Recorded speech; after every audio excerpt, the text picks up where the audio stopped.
This is Boxing Talk 8576 with my guy Zone and boxingologist. This is a roundtable. We're gonna talk about the 154-pound division, possible matchups, and latest updates and what we think about the state of the division.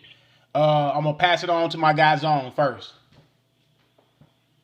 Hey man, that 154 pound league tough. I got to give a shout out to my boy boxology because it seems like a lot of reports going down with Andrade trying to bust Canelo head, man, and I definitely appreciate that. You still got the Charlos out there, and you got a lot of work to be done down there at 154 for Canelo. I don't even know really why people are having a fit about the guy jumping up to 160. You know what I'm saying? Like I said before, I feel like this situation is forced because they're trying to recreate something that happened in the past. But I think that Canelo got a lot of matchups at 154, and you know, a lot of work down there to do. Yeah, man, I just did a video this morning about how, I want to see him fight. Like the matchup realistically, man, if we being honest about it, the only matchup that anybody really wants to see Canelo fight at 160 is Triple G. Nobody wants to see him like dominate or reign over, middleweight, because it's really like if he can get the head of the snake, then and bite the head off the head of the snake, I mean, shoot, that's all anybody want to see. The work I'm interested in him seeing is at 154 because it's unclear, and even though I endorse Demetrius Andrade and I say he's the best, but the fact of remaining is that we've been unbiased about it, it's unclear who the best is at 154. That's just the way it is. It's unclear, and that's why, we need to see those guys fight, man, because it's a lot of undefeated fighters at 154 who are world class. You know what I'm saying? And so these guys need to mix it up, man. You know what I'm saying? And there's some dogs down there, man, and I just find it funny, man, like I was saying in my video, man, how,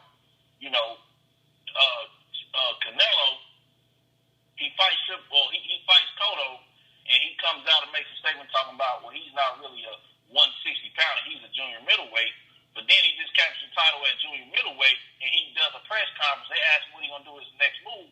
He says, this might be my last fight at 154. So, and that's what kind of sparked me to make my video. But it's like, which one, man? You want to campaign at 160, you want to campaign at 154, or you just want to cherry pick and just fight at your catch weight? Because that's kind of what I'm feeling from Canelo right now. You know what I'm saying? Straight up. Yep. I don't think he's trying to fight them dogs, man. Yeah, I second that. I think Canelo gonna go on that Canelo catchweight bullshit because of the simple fact that they say that's his last fight at 154, and like you said, I think he's gonna try to catchweight these guys, man, because he understands that he has the power in the division, which is to me is kind of pussy though, man, because Demetrius Andrade been calling this dude out for 2 years, man, trying to get a fight with this dude. Laura won a rematch. And that fight with him and Laura, the first fight was controversial. People say Laura won. Some people say Canelo won. My opinion, I don't think Canelo did enough to win. I just didn't think he did enough to win. He didn't cut off the ring good enough. He was following Laura around, which Laura had him follow him around like a puppy dog. He was landing some body shots, but to me, that didn't happen until like the second half of the fight. For like the last 3 or 4 rounds, he was landing some good body shots. But you got, you know what I'm saying, the top 10, you got Canelo, you got Laura, you got both of the Charlos, you got Miguel Cotto still hanging around. Liam Smith, I believe Liam Smith can get some of these guys some good fights. You got Vanna Rosa still around. Monta Rosa still around. You got Austin Trout. So and Julian Williams and that guy y'all talk about, J-Rock, which I haven't seen none of his fights. I have to look at some of his fights. But I was talking to Zone, and he said he didn't see anything special, but he said he said that he's solid. So it's some good matchups. It's just someone needs to take the baton and just say, okay, let's start making these fights. Let's not have this A side and B side stupid ass conversation, because no one, to me, in a division has established themselves as the man in the division. Now we got some talented fighters in the division. I believe talent-wise, and maybe a guy who I would say I will pick out the group and say that he can rise to the top is Demetrius Andrade. I just think he's a better all-around fighter between the other guys in the division. I just would like to start seeing him fight.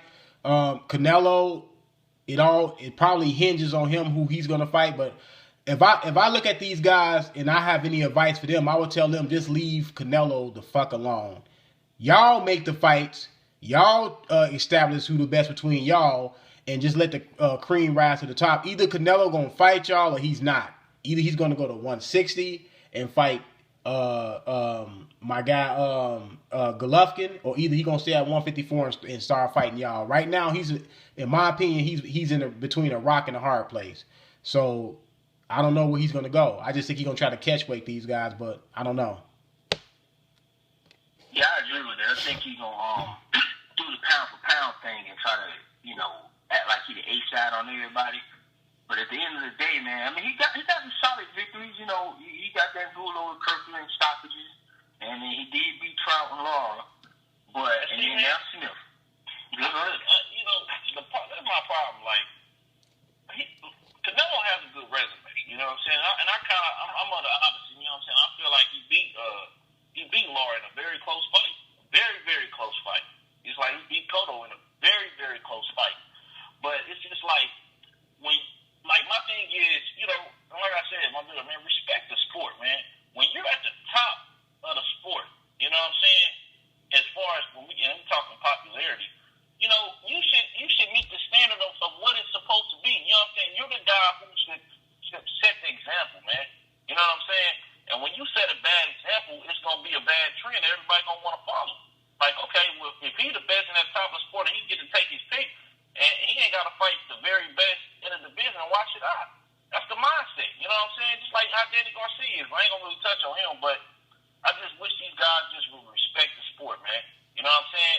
If you ain't trying to fight the best, just let it be known, look, man, I'm trying to rack up as many wins as possible and maximize my profit. You know what I'm saying? I'm not really just... Matter of fact, you know what? I can scratch that. If you're not trying to fight the best, don't fight for the titles. Leave the titles alone. You know what I'm saying? Because I want to see somebody unified. And I don't need motherfuckers coming around that's going to, hold up the title. You know what I mean? Like, for a guy that's actually put himself in a position to be the number one contender on multiple titles so he can try to unify. But you got a guy who's holding the title, who gets the title shot because of his popularity. But then you go hostage the title and not even, you know what I'm saying? You ain't trying to unify. You ain't trying to do nothing with it. It's just a bargaining tool. You know what I mean? For sure. Look good, man. But fight the best, man. Like, if you don't get the titles, try to get out of the titles, man. You know what I'm saying? Don't get a title, give it to this guy, move down in weight, grab another title, then jump out that weight class, and not fight there no more. Like, what was the purpose you were fighting for the title if you knew you weren't gonna be there? Yeah, you know what I'm saying? Like, that's stupid, man. Like, why are you there?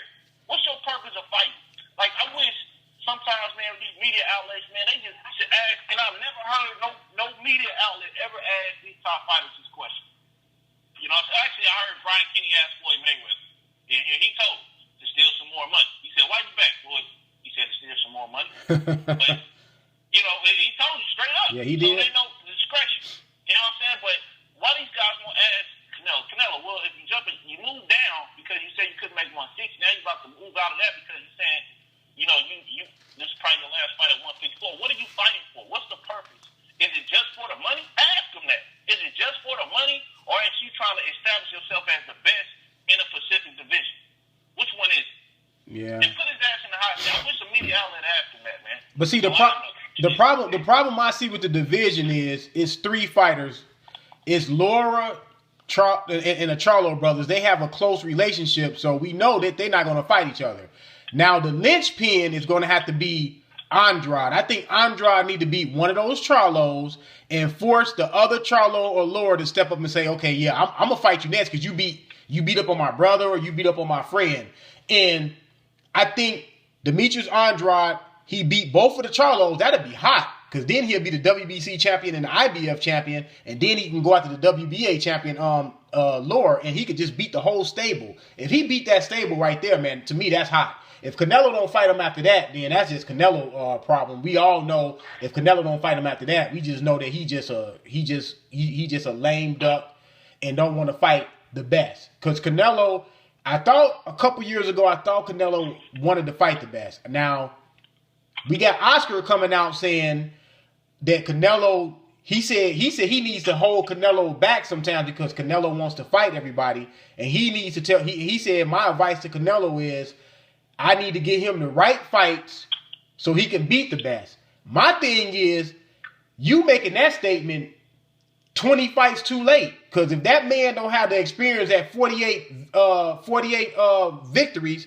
if he don't have that experience right now, he never will have that experience. Now, you saying that after he already fought Laura, after he already fought Floyd Mayweather, after he already fought Miguel Cotto, now you making a statement saying that he needs to fight the right fighters to help him beat the best. No, see, the problem is, it's a lot of people in 154 that he going to have problems with. He going to have problems with the Charlos. He's going to have problems with Demetrius Andrade. He already had problems with Laura. Now, he can't go to 160 because that's the monster that y'all don't want to fight, that you know that he's not ready for, that Golovkin will destroy that man. And I just think with that statement, De La Hoya created a big disservice to Canelo. He shouldn't have came out and said that this man is not ready to fight the best. I don't know what your take on that, but he shouldn't have made that statement. It was a stupid statement.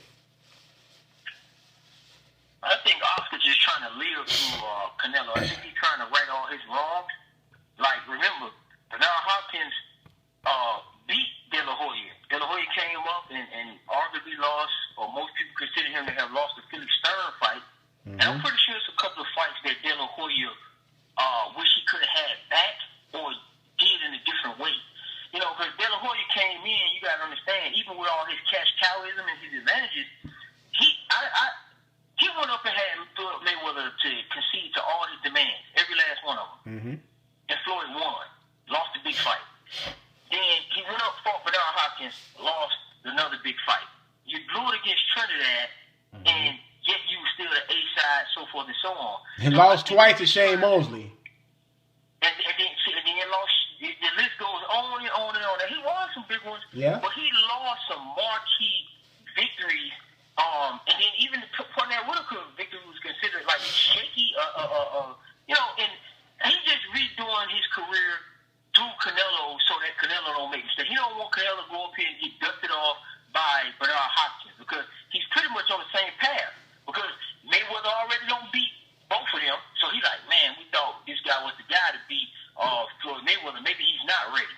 So they're gonna take their time and not let this guy go against those killers like he's supposed to, like a Demetrius Andrade. You know what I'm saying? They're just not going to do that. They're going to just cash cow this guy to death.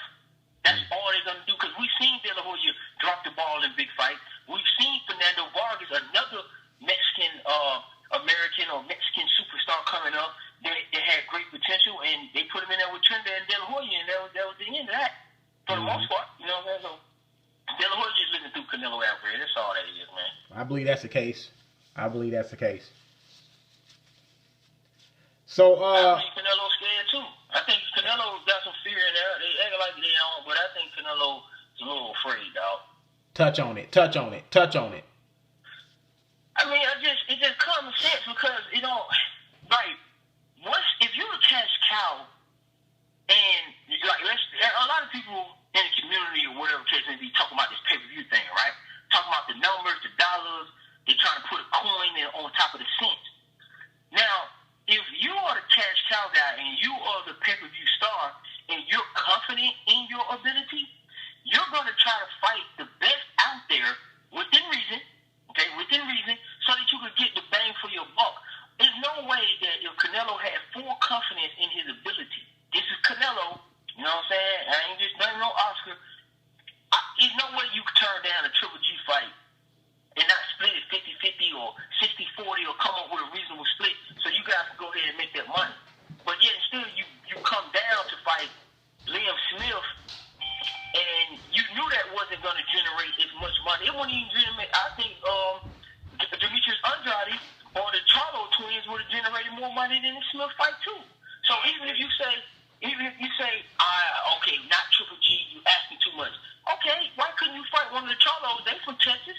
And then you talking about that's a package deal. Both of those brothers are going to talk trash to Canelo. If you beat one, you're probably going to book yourself for another fight to beat the other one. And those are credible wins. Both guys are undefeated.